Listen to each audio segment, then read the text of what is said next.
Hey,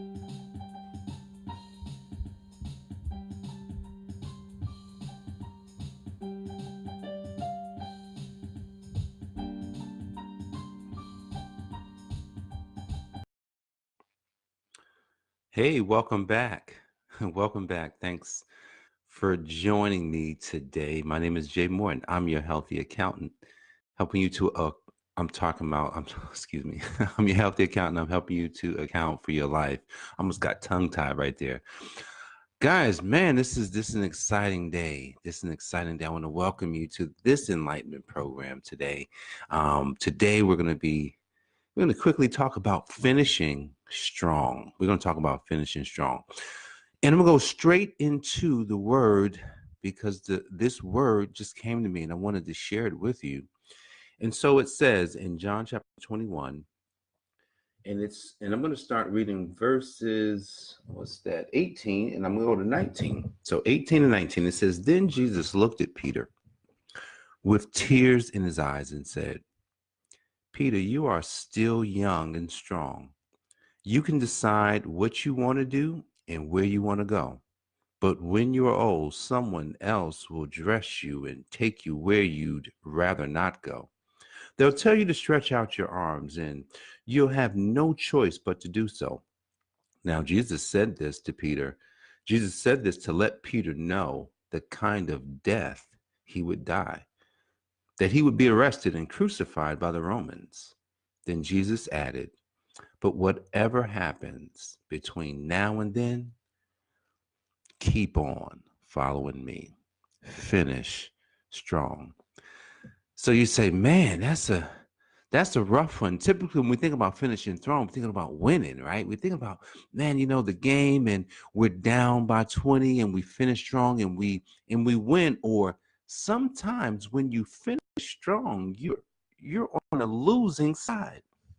I've had many basketball games where the game is going and things aren't going right. You're down by 20. It could be, I mean, I've been down. And then the coach just says, man, just finish the game. Finish the game strong. No matter what. If you lose the game, fine. Lose the game, but finish it. And I remember finishing games. And so at the end of the game, even though the score said one thing, you could hold your head high and say, even though we didn't win this one, had we played a little bit different, we would have won. But you know what? We finished that game. We didn't go down like punks. We didn't go down like suckers, even though we lost. See, what was Jesus saying to him? Like, here it is. He's prophesying to Peter his own death. And he's telling Peter, hey, Pete, man, you're gonna die, man. You're not gonna want to go where they're gonna take you. You're not gonna want to stretch out your arms. You're not gonna want this to happen to you, but that's what's gonna happen. But you know what?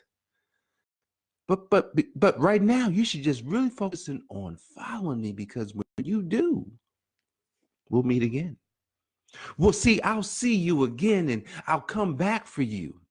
So no matter what, even though it's going to seem like you're going down, you're going to lose. You'll win. You'll get everything. You'll gain everything. There's a text that says, what profiteth a man that they would gain everything of this world,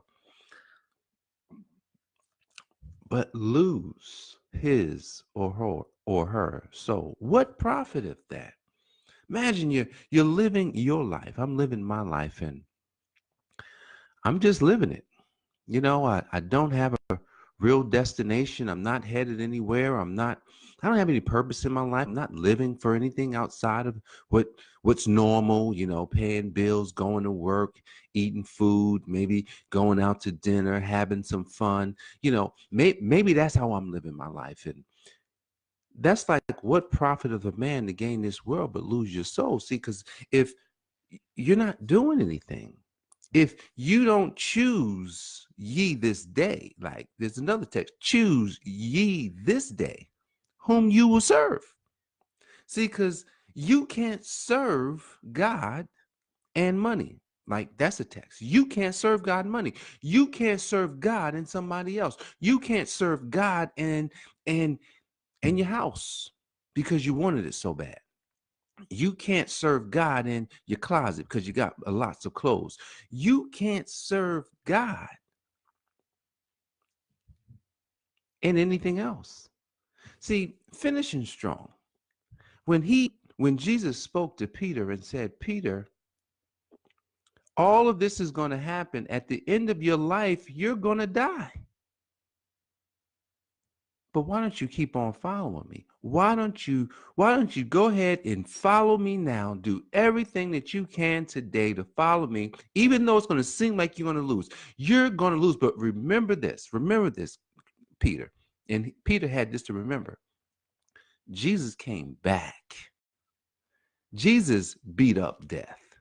Death is the one thing that as human beings, that's the one thing we are afraid of. Death. It's not a person that I could talk to right now. Hey man, let's talk about your death. They'd be like, man, I don't want to talk about death, man. I was talking to my wife, so I would talk to her and I'd say, hey honey, let's talk about death. Let's talk about if I die. Oh, I don't want to talk about it. Why not? Why not? I'm going there right now. Like every day you're moving closer towards it because you don't know what day you're going to be called. Every day you're moving closer towards it. I'm gonna tell you, last night I got some of the worst news. I found out that somebody that I love, like somebody that I've been listening to his information. I said, man, I'm gonna meet him. But I hadn't been to the website. I really hadn't done any research on him. I just said, what he's given me is so powerful that I have to know this man. So I went online. I said, let me go to the website because, I bet you they got a lot of resources on the website. I'm going to the website and I'm scrolling through which one's the website, and I'm starting seeing some articles, and it says, and then there's an article that says life after the death of the individual. I said, what? What? I'm like, what? He's dead? I couldn't believe it. Died in a plane crash in 2014, 5 years ago. I said, man, this man was 60 years old. He was 60 years old. He's kind of, no, he was just hitting his stride at 60. He probably could did what he's doing he could have did it for another 30 years at least. And his life is gone. But you know what? Here's what then made me excited. Here's what got me excited. Even though he's gone, he finished. He finished what he went to his grave. He went to his grave knowing that he did everything God asked him to do.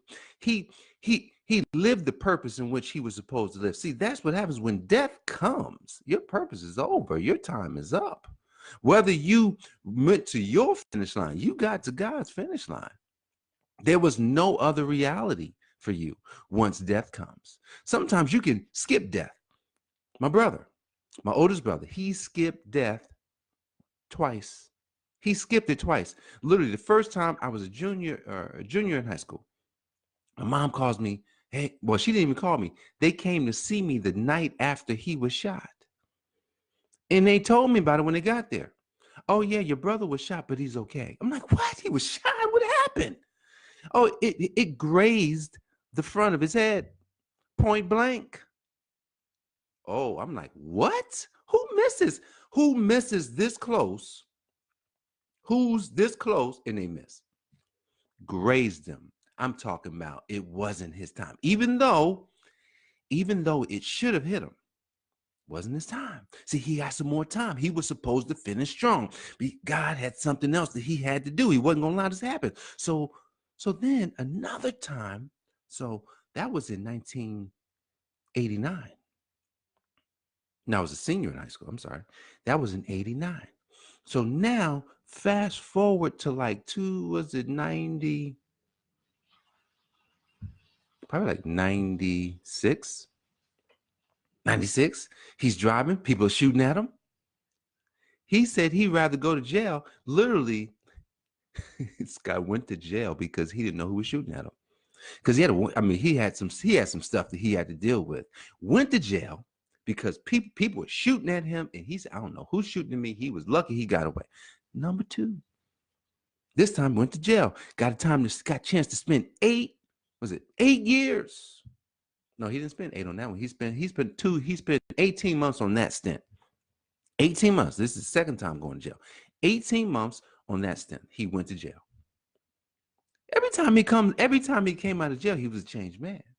Who doesn't change after jail? Like most people will. So he comes out this second time. He'd done 2 18-month jail sentences. So he comes out. He's good. He's changed. Then 2013. This time, he's out walking. You know, we don't know what happened except he met up with some people and they shot him and killed him. Third time, it was over. But here's what happened. Here's what happened. He finished strong. But he didn't even know he was finishing strong. See, I'm under the impression that God will do everything to save one life. He would do everything. Just one. Look, it's in a story of Lot. It's in the story of Abraham when the angels and Jesus came to see Abraham, and they were going to Sodom. They were going to destroy Sodom. And Abraham, when they told Abraham that they were going to destroy Sodom, he said, wait a second, whoa, my nephew was there. My nephew said, wait a second, you can't destroy if you got somebody there. Well, what if there's 50? Oh, no, we won't destroy this. Well, wait a second. He was like, well, there must not be 50. He said, well, what if there's 25? Like, what if there's 10? He said, we won't destroy it if there's 10. But here's what happened. There was not 10. There was not 10 people in Sodom that could save Sodom. So he got Lot out. Got him out. I'm talking about, so here's the thing. And I was coming back to my brother. My brother, he wasn't really that religious, and he didn't really go to church, and but he was well aware of different things. He may have read the Bible from here and there, but my dad is heavily, he's elder in church, and all sorts of things, and so my dad was doing a Bible class for some family members. He lives in Delaware. He would go to New Jersey every weekend to work with the family members. And so my brother decided 2 weekends in a row, hey, Dad, I'll go with you and help you. My dad was like, really? You're going to come with me? Came with him 2 weekends in a row. It was the week before his death and the weekend of his death. This was on a Saturday. He did this. On Monday, he was dead. I was like, what? But when we found this, I was like, man, now I don't know. I'm not 100% certain. I'm not 100% certain like that saved his life. I can't say that certainly, but I can say with some conviction that God is good and God will do everything that he can to save one life. So he finished his race by making a choice at the very end of his life. See, that's all we get, guys. We get choices. That's why at the end of this text in John 21, 18 and 19, when Jesus said to Peter, whatever happens between right now, and basically his death, follow me, man. Follow me. See, because it doesn't matter if you die. It doesn't matter if you die if you followed him.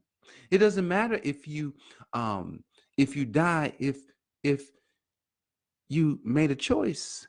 You put everything on the line. Like everything's got to get on the line. But he'll save you just by doing a little bit.